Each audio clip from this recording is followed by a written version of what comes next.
Jakobi profetizon se Dani do të jetë gjykatës i popullit të tij dhe do të ketë aftësinë për të sulmuar armiqt. Megjithatë, ai tregon gjithashtu se vetëm kjo forcë nuk mjafton për sigurinë e tij dhe se ai mbetet ende i ekspozuar ndaj rrezikut.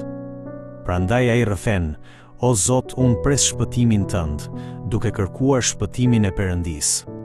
Kjo nënkupton se shpëtimi nuk vjen nga aftësia e njeriut, por nga Perëndia. Dhe ky Perëndi na dërgoi shpëtimtarin, Jezu Krishtin. Vetëm Jezusi është shpëtimtari ynë i vërtet. Profecia e Jakobit për Gadin tregon se pasardhësit e tij do të përjetojnë një jetë jo të lehtë, duke u sulmuar dhe ndjekur nga ushtria armike. Megjithatë, ata do të kenë gjithashtu aftësinë për të kundërpërgjigjur armiqve dhe për të dalë fitimtar. Edhe ne, në betejën shpirtërore, përballemi me disa vështirësi, por me hirin e Zotit do të dalim fitimtar. Për pasardhësit e Asherit, Jakobi profetizon se ata do të zotërojnë një tokë të mirë dhe do të gëzojnë prodhime të bollshme, duke siguruar ushqime të denja për tryezën e mbretit. Kjo do të thotë se pasardhësit e Asherit do të jenë njerëz që i sjellin gëzim dhe kënaqësi mbretit. Në të njëjtën mënyrë, edhe besimtarët sot duhet të jetojnë për t'i sjellë gëzim mbretit ton, Jezu Krishtit. Në këtë kuptim, ne mund të quhemi fisi i Asherit i ditëve të sotme.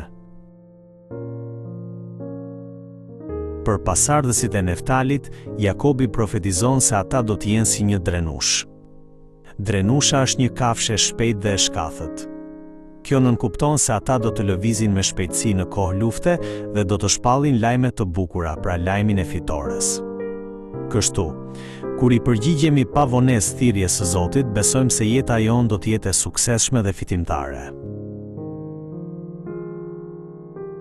Profecia e Jakobit për Jozefin është më e gjata ndër të gjitha profecitë për bijtë e tij.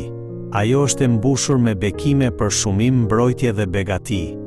Jakobi mundi të fliste në këtë mënyrë sepse e kishte njohur Perëndin thellësisht përmes përvojave të jetës së tij. Prandaj ai e përshkruan Perëndin si të plotfuqishmin, bariun dhe shkëmbin. Kjo do të thotë se ata që e kanë Perëndin e plotfuqishëm si bariun e tyre dhe mbështeten tek ai, do të marrin pjesë në bekimet që gëzoi Jozefi. Jakobi profetizon se pasardhësit e Benjaminit do të jenë si një ujë grabitqar. Kjo do të thotë se ata do të jenë njerëz të guximshëm dhe të fortë. Por ajo që ka rëndësi është qëllimi i luftës së tyre. Ata nuk luftojnë vetëm për përfitimin e vet, por edhe për të ndarë me të tjerët atë që fitojnë. Me fjalë të tjera, ata jetojnë për t'i shërbyer komunitetit dhe për t'u bërë dobi të tjerëve. Ne gjithashtu nuk duhet të kërkojmë vetëm interesin ton, por të ndihmojmë, të shërbejmë dhe të ndajmë me njerëzit që janë pjesë e bashkësisë sonë.